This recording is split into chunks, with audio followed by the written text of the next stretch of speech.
안녕하세요. 반갑습니다. 비트코인 뉴스 팡입니다. 2019년 11월 18일 비트코인 뉴스 전해드리도록 하겠습니다. 여러분들 도움이 되신다면 좋아요, 구독, 댓글 달아주시면 감사하겠습니다.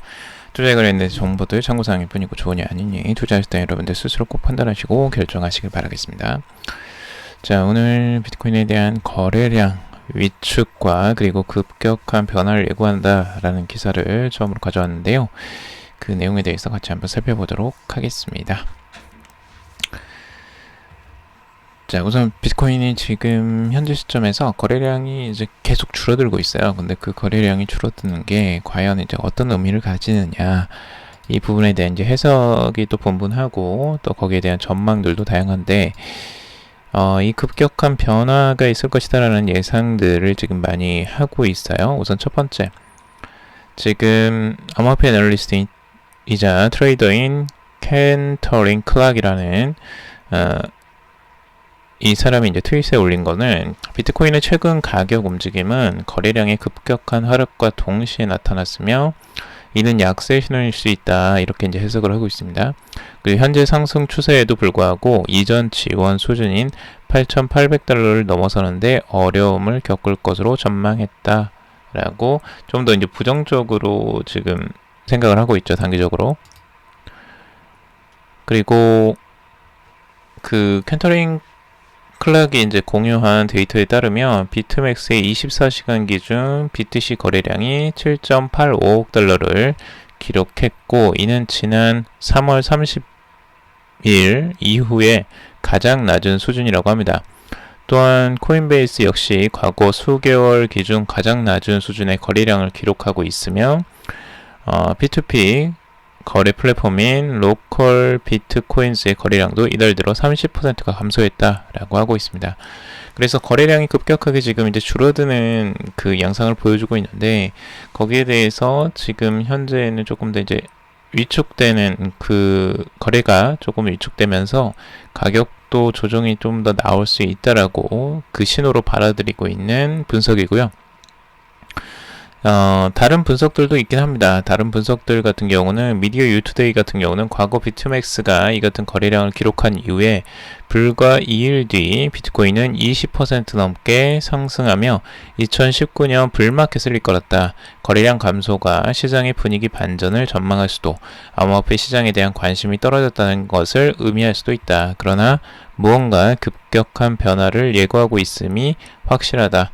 비트코인의 낮은 변동성은 곧 급격한 변동성이 임박했음을 의미해 왔다라고 분석을 하고 있습니다. 자, 그래서 과거의 패턴들을 같이 보면서 여러분들하고 이야기를 좀 나눠보려고 해요.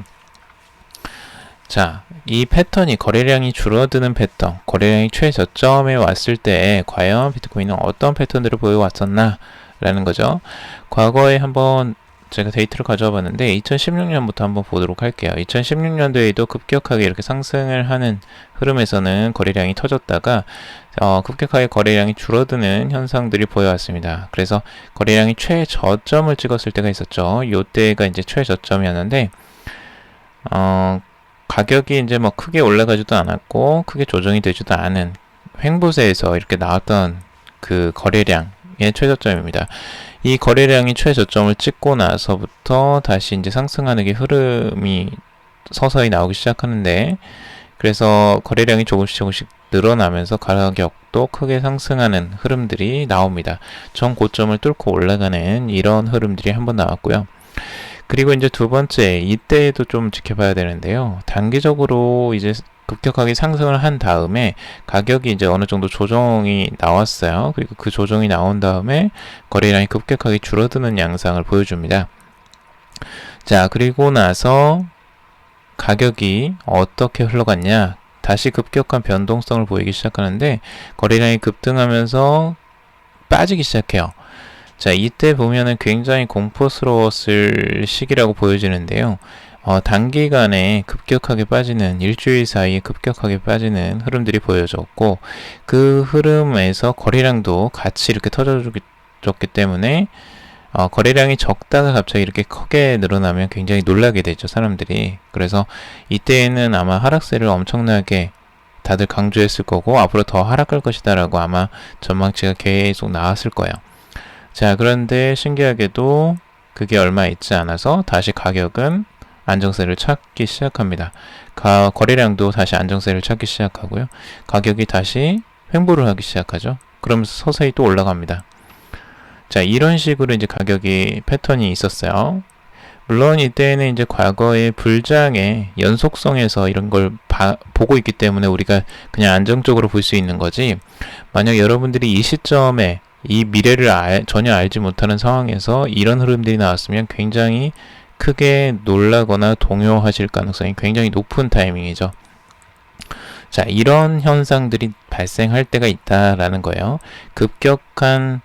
거래량이 급격하게 줄어들고 난 다음에 가격 변동성이 급격하게 늘어나는 이런 현상들이 자주 발생했다라는 부분들을 지금 보여주고 있고요. 다른 형태에서도 몇 번 이런 반복성이 있습니다. 거래량이 줄어들다가 갑자기 또 증가하면서 이렇게 가격 상승이 급격하게 일어나는 이런 형태들, 이게 몇 번이 이제 반복이 되는데요. 여기서도 이제 우리가 약세장에서도 봐야죠. 이제 불장에서 봤다면 약세장도 봐야 되는데, 이 약세장에서는 거래량이 급격하게 이제 줄어드는 양상, 거래량이 거의 없었다가 최저점을 찍게 되는데, 이 최저점을 찍고 나서 추가적으로 하락세가 급격하게 갑자기 떨어지게 됩니다. 그래서 이 지지선을 계속 유지하면서 과연 여기를 떨어질 것이냐에 대한 다들 의문을 이제 갖고 있었고, 안 떨어지길 많이 바랬었는데 여기에서 급격하게 떨어지는 흐름들이 나오기도 했습니다. 그래서 급격하게 거래량이 늘어나는 양상, 그리고 가격의 변동성이 커지면서 폭락을 하는 양상들도 이건 이제 약세장에서 이런 흐름들이 나왔었다는 거죠. 자, 그러면 지금 현재를 봤을 때 가격 흐름, 거래량이 어느 정도냐? 자, 봤을 때는 거래량이 많이 줄어들긴 했어요. 과거보다. 지금 최근에 2019년도에 들어와서 거의 최저점의 거래량이라고 할 수 있습니다. 지금 여기 거래소를 봤을 때는요. 그래서 이 거래량이 앞으로 더 줄어들 가능성도 충분히 있고요.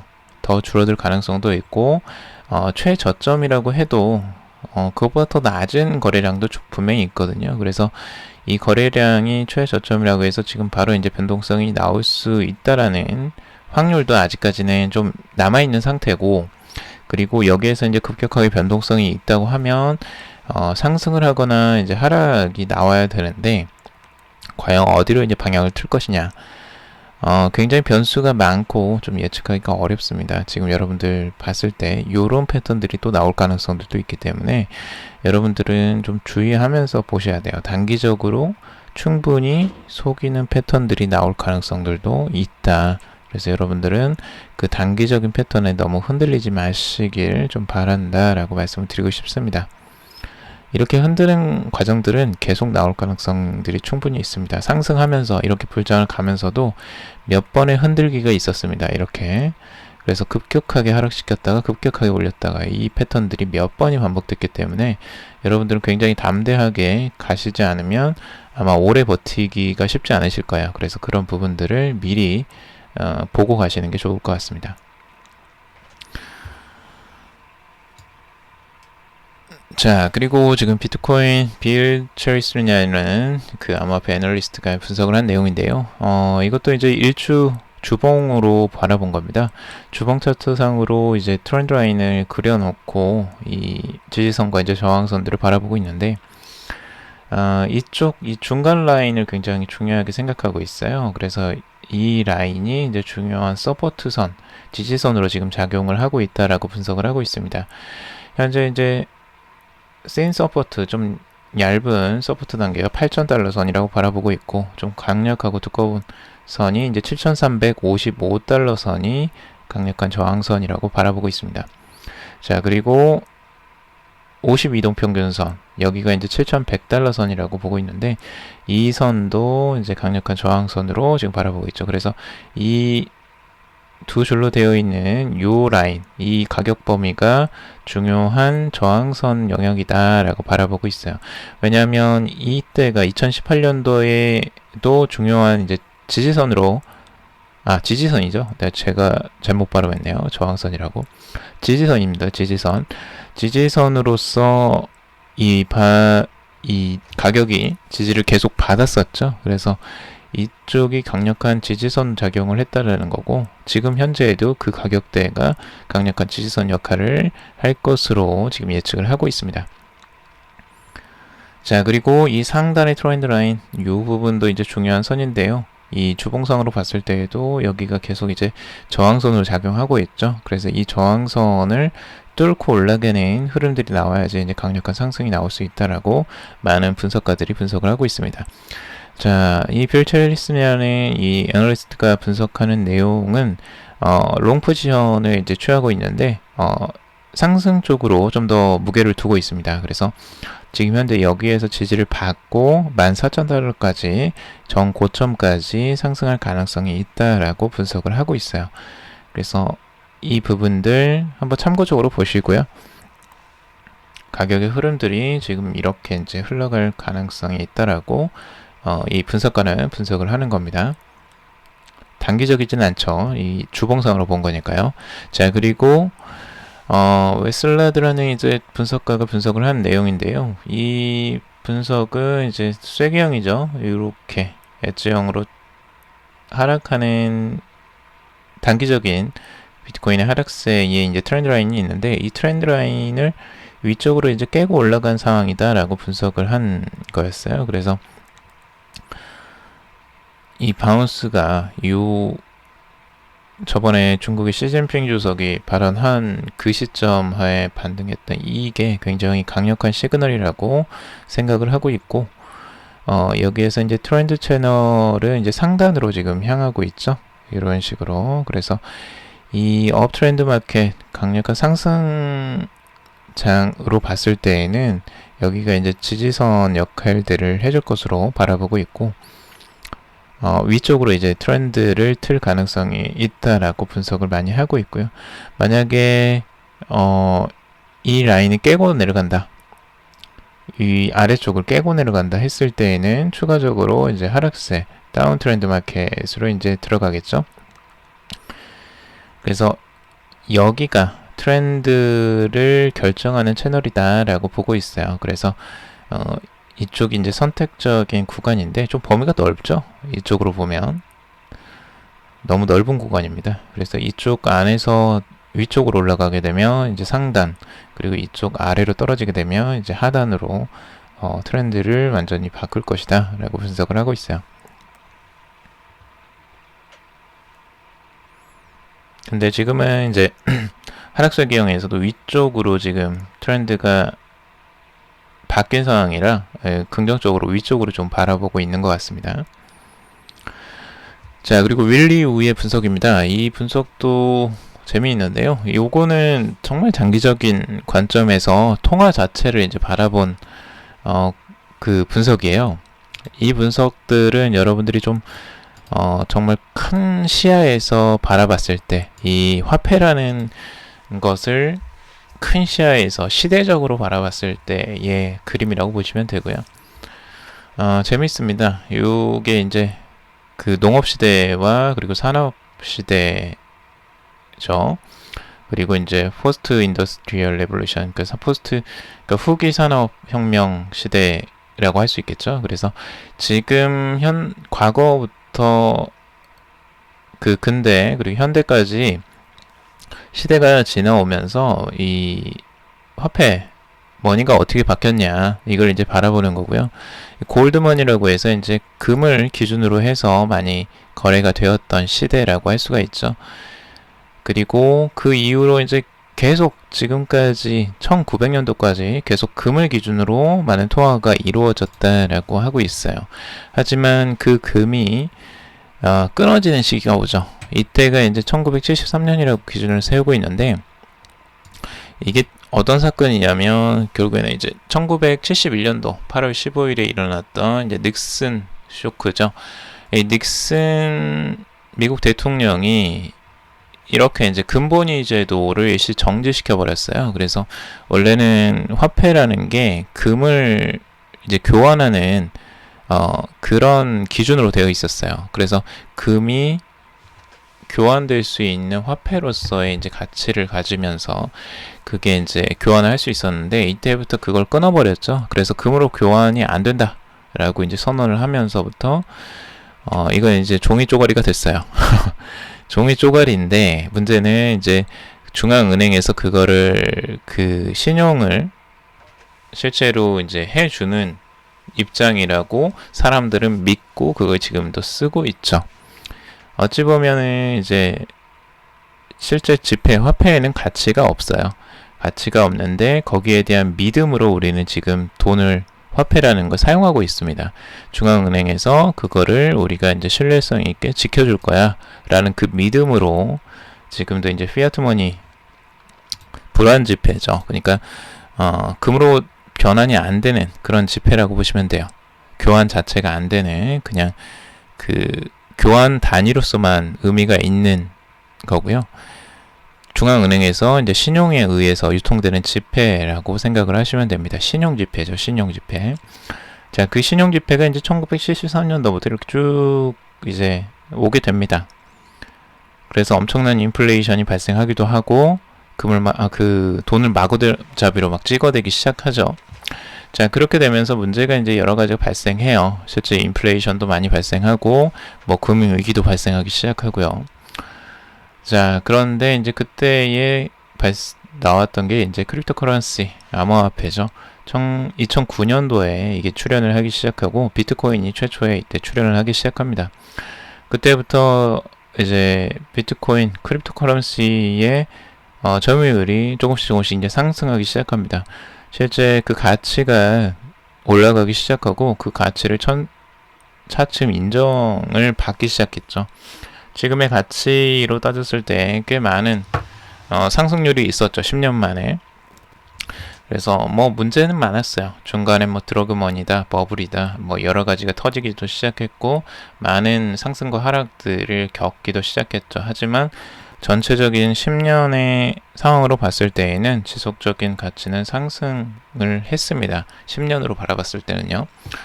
자, 그래서 지금 윌리우가 바라보는 과정은 결국에는 이 크립토커런시가 100%가 될 것이다 라고 이제 전망을 하는 것 같은데, 왜 그러냐면 미래의 시대는 디지털 에이지이기 때문에 그렇다라고 이제 주장을 하고 있어요. 결국에는 디지털화된 세상에 살아가기 위해서는 디지털화된 화폐가 필요하다고 생각을 하는 거고, 그게 전반적으로는 앞으로는 부침은 여러 가지가 있겠지만 결국에는 전체가 이쪽으로 가게 될 것이다 라고 분석을 하고 있죠.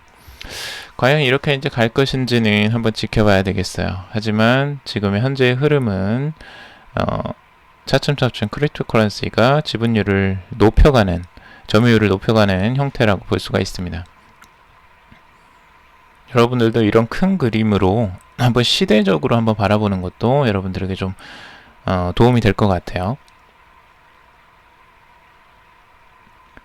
요거는 넘어가도록 하고요. 자, 그리고 다른 암호화폐 분석가의 분석들도 추가적으로 바라볼 건데, 지금 암호화폐 애널리스트인 닉 파텔 같은 경우는 비트코인이 단기간에 8,000달러를 향해 한 발 더 내려갈 수 있다라고 생각하지만 이 지역이 비트코인의 장기 바닥이 될 것이다 라고 전망을 하고 있어요. 그래서 8,060달러 선까지 내려갈 가능성들 염두에 두고 보고 있고, 하지만 여기가 저점이 될 가능성들이 있다라고 분석을 하는 분석가입니다. 자, 그리고 전 세계의 비트코인 ATM기가 6,000대를 돌파했다라는 소식입니다. 지금 비트코인 ATM 수가 6,000대를 넘어서면서 새로운 이정표를 세웠다라는 소식인데요. 비트코인 ATM 전문 통계 사이트인 코인 ATM 레이더에 따르면 이날 기준으로 총 75개 나라에 지금 6,003세대의 비트코인 ATM이 설치가 되어 있다라고 하고 있습니다.